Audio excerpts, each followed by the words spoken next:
Hi, my name is Brady Brantley, and I'll be discussing the findings that resulted from the usability test that I conducted comparing two university websites.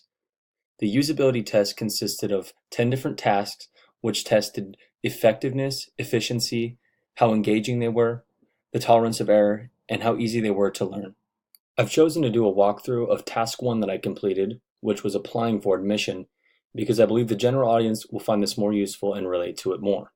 The University of Montana website, it was very easy to navigate through and find exactly where and how to apply for admission. At the top right of the website on the home page next to the search bar, you will find the Apply option. It will then bring you to a page that gives you specific details on how to apply. You can find the Apply, Cost, and Visits right here.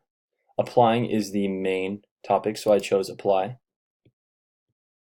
This will then bring you to everything you need and the steps you need to take to apply and what exactly it all consists of.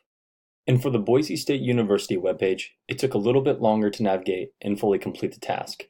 This is up to the individual to interpret, but I found the very large title links on this website to somewhat hinder my ability to navigate through the website in an efficient manner.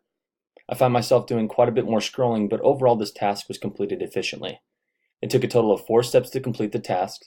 So first you hit the Apply button at the top right of the home page. If it'll go.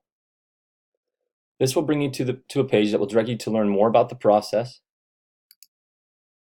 The next page gives you the option to choose your situation. I chose the New to College option. This brings you to the final page before the actual application. I scrolled down just slightly and it gives the option to choose whether you're a resident, non-resident, or international student. Clicking one will bring you to the actual application that fits your needs.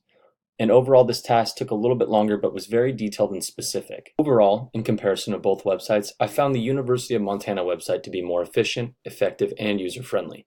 They designed their website very simply but with just enough graphics and colors to be aesthetically pleasing. The overall design of Boise State's website was what hindered my task the most. The majority of the titles, links, pictures, graphics, etc. were so large that I found myself scrolling down and getting confused on where I would find information. I found the colors to be a bit overwhelming as well. In the end, though, when I got the hang of the Boise State website, it was about as nearly as effective as the University of Montana website. It's all up to the preference of the user. Thank you for listening to my podcast.